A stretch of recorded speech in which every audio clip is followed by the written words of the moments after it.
Sara Shiva não ficou em silêncio. Sua declaração sobre o fim do casamento está chocando o mundo cristão. Quando separar é a única saída, descubra agora essa verdade reveladora. Sara Shiva destrói o mito do casamento perfeito. Graça e paz, amados irmãos. Seja muito bem-vindo a mais um momento de reflexão profunda na presença do Senhor. Para começarmos, quero compartilhar com você um versículo que nos leva a pensar sobre comunhão, propósito e unidade. Porventura andarão dois juntos, se não estiverem de acordo? Amós 3:3. Hoje vamos mergulhar em um tema delicado e urgente. Quando o amor acaba. Sara Shiva choca ao revelar. Quando a separação é a única saída. Será que existe um momento em que Deus permite, ou até deseja, que um casamento chegue ao fim?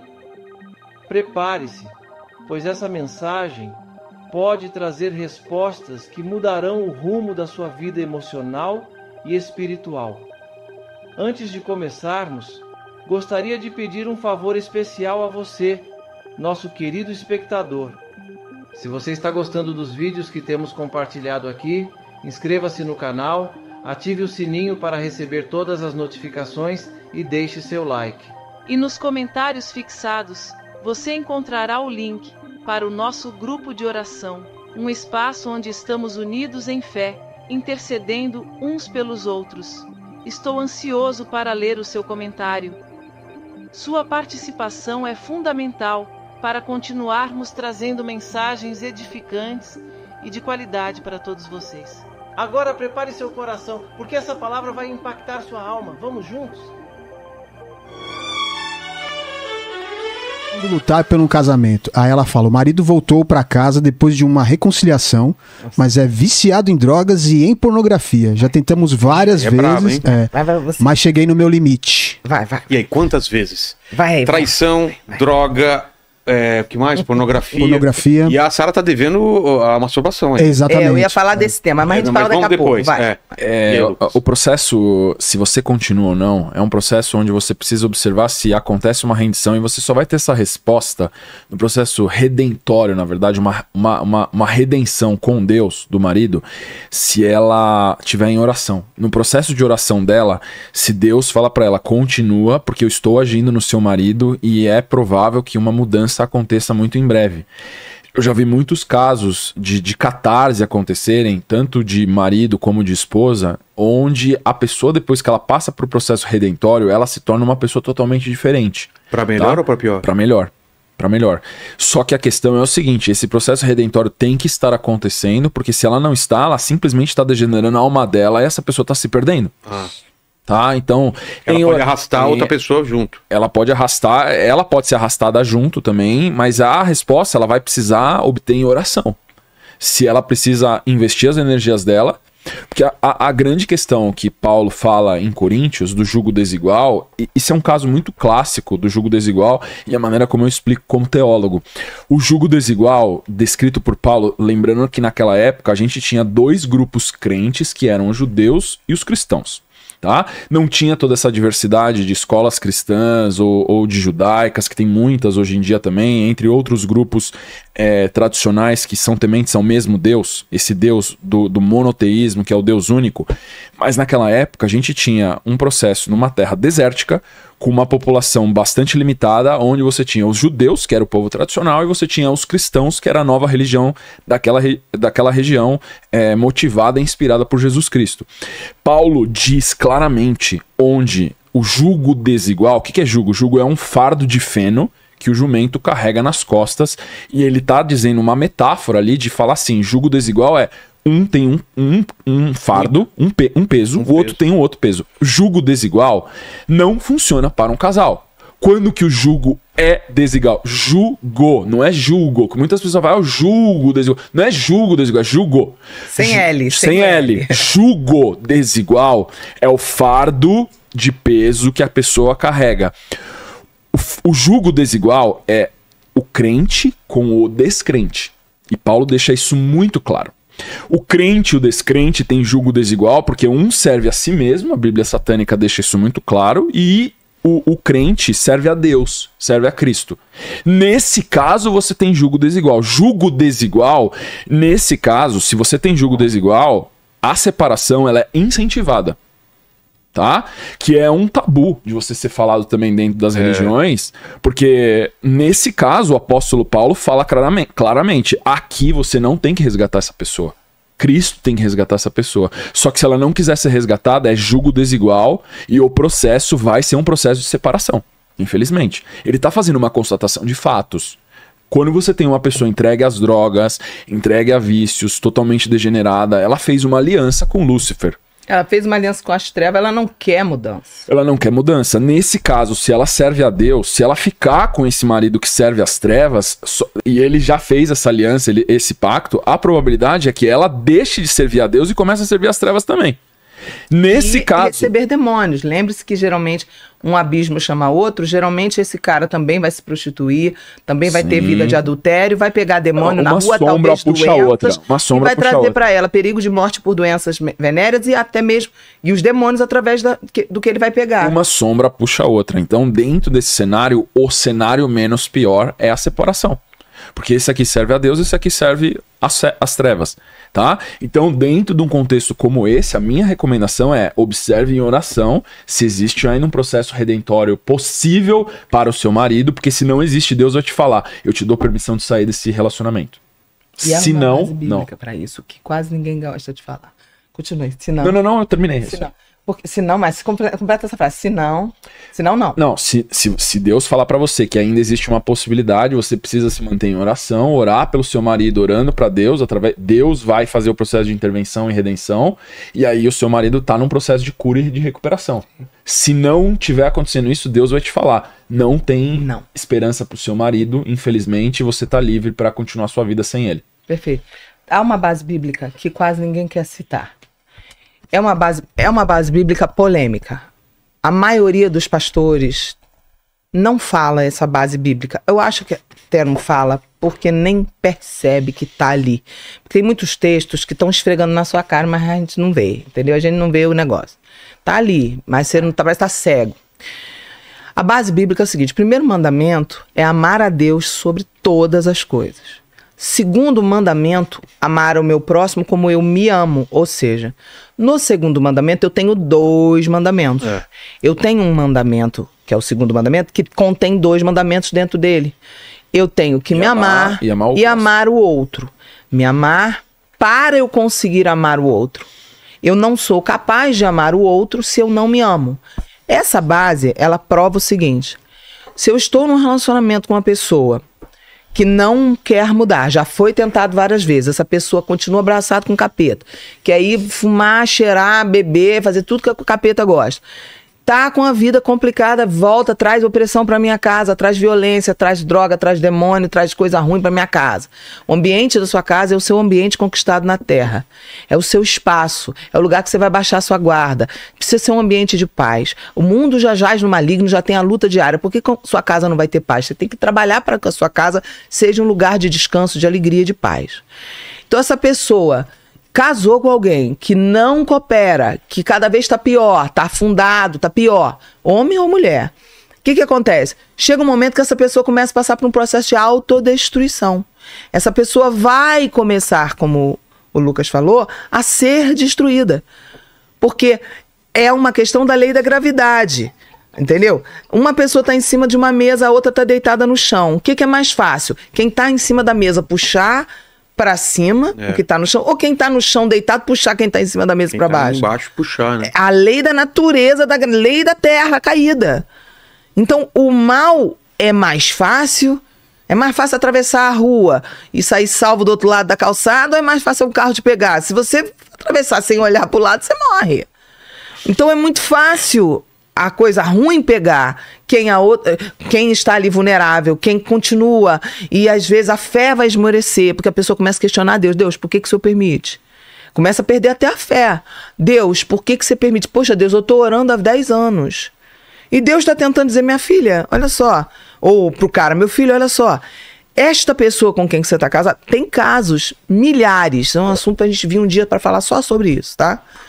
De gente que é perverso. E isso é um assunto Ninguém fala, polêmico. Existem pessoas na Terra que são perversos. Perversos não são pessoas endemoniadas. Demônio só cruza até o braço e ri.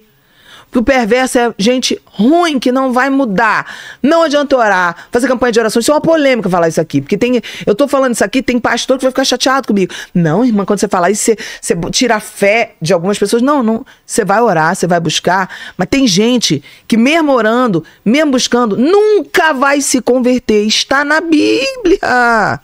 Jesus falou que tem um homem mau. O homem mau do mau tesouro do seu coração tira. O homem bom do bom tesouro. Tem homem mau, tem gente que é ruim, tem gente que não vai mudar. E aí, às vezes, a coitada ou o coitado tá casado com um desses. Um perverso, uma pessoa ruim. Uma pessoa que não tem solução. Não é demônio. É uma essência maligna. Tanto que na Bíblia, quando você vai ver que Deus às vezes chegava e mandava o povo de Israel matar tudo. E ninguém entendia. Por que Deus está mandando matar mulher, matar criança? Existe um DNA do perverso. Eu tenho, no meu entendimento teológico, meu entendimento bíblico, que Caim foi o primeiro perverso. Pois ele veio depois da queda já com o DNA alterado pela maldade. E Caim teve descendência. Há uma descendência de Caim. Quem que era Caim? Via Deus face a face. Conversou com Deus, ouviu a voz de Deus face a face. Caim se levanta e se torna o primeiro e o cara absorveu o caráter de Satanás. Isso é um perverso.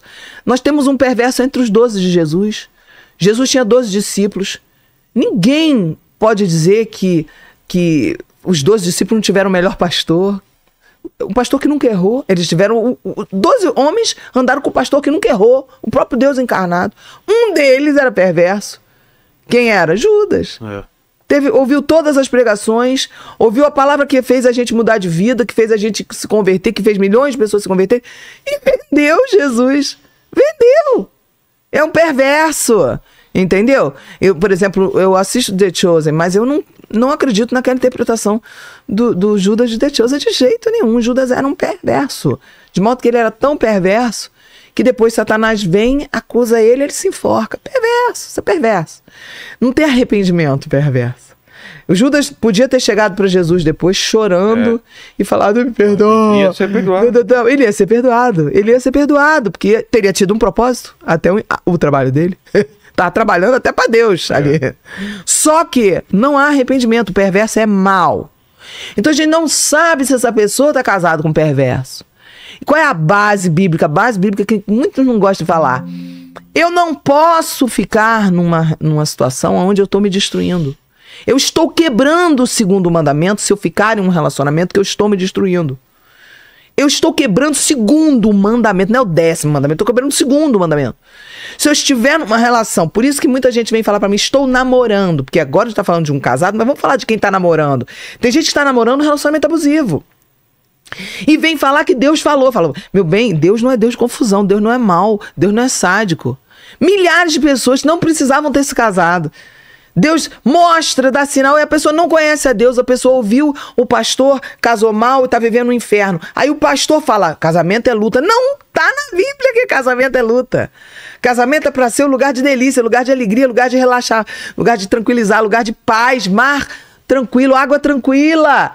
E aí existe um conceito maligno inserido dentro das igrejas, e muitas, não todas, mas muitas, de que você tem que casar com qualquer pessoa mesmo, com o primeiro que aparecer mesmo, porque você não pode ficar solteiro, porque é quase uma maldição ser solteiro, e que você tem que aguentar, porque é luta, casamento. Não é luta, casamento. Eu já vi meme viralizar da mulher envergonhando o cara no altar, falando, gente, eu orei, eu pedi a Deus assim, mas veio isso. Já viu esse meme? Não. E a mulher esculhamba o cara no altar vestida de noiva. Tipo, veio isso, eu aceitei porque é de Deus. Tipo assim, uma coisa ruim, uma porcaria. E esse é o conceito que você vai ver. As pessoas têm esse conceito. Eu acho que o importante disso tudo que a Sara tá falando é também a gente não se permitir fazer um processo de diagnóstico da maturidade espiritual do nosso cônjuge, mas sim aceitar que você vai receber em revelação de oração.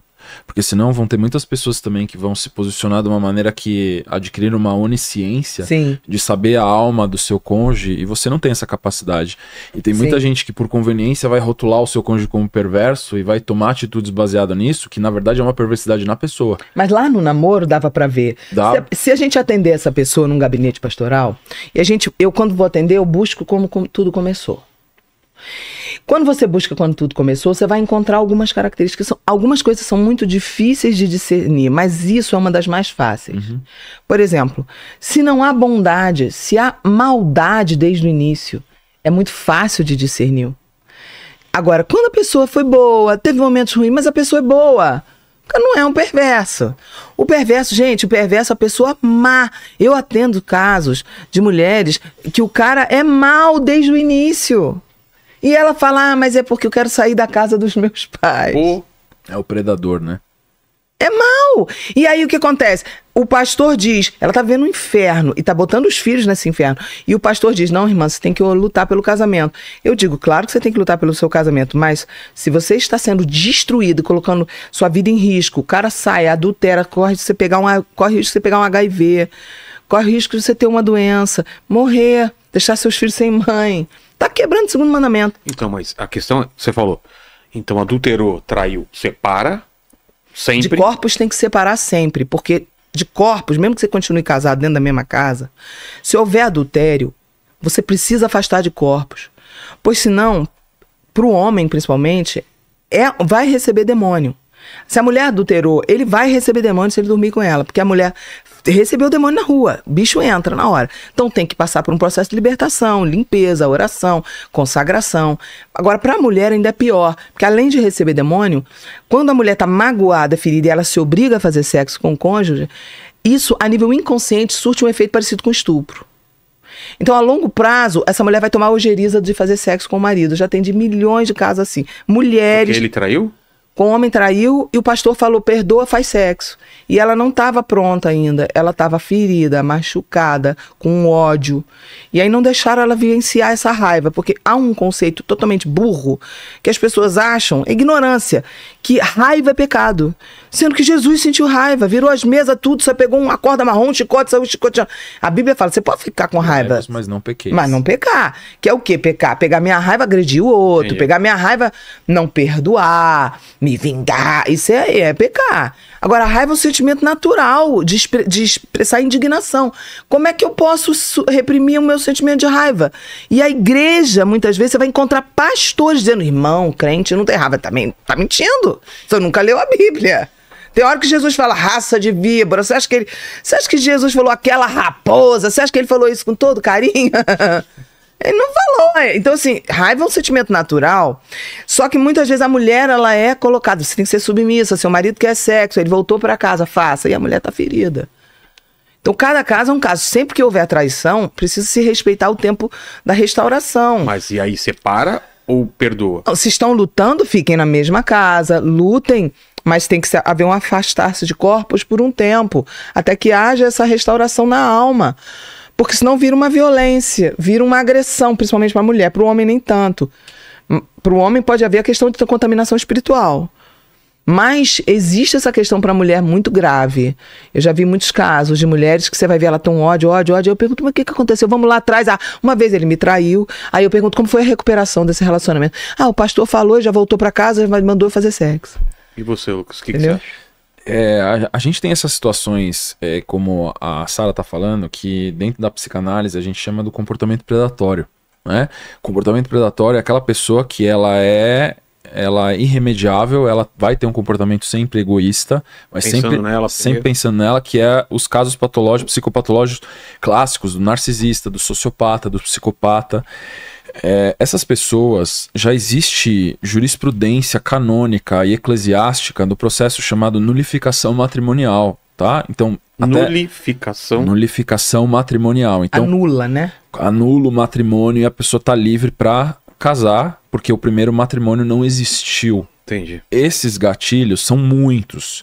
Você precisa de um advogado muito especializado em direito canônico. Tem direito canônico protestante, tem direito canônico católico, tem outras religiões têm os seus direitos eclesiásticos também.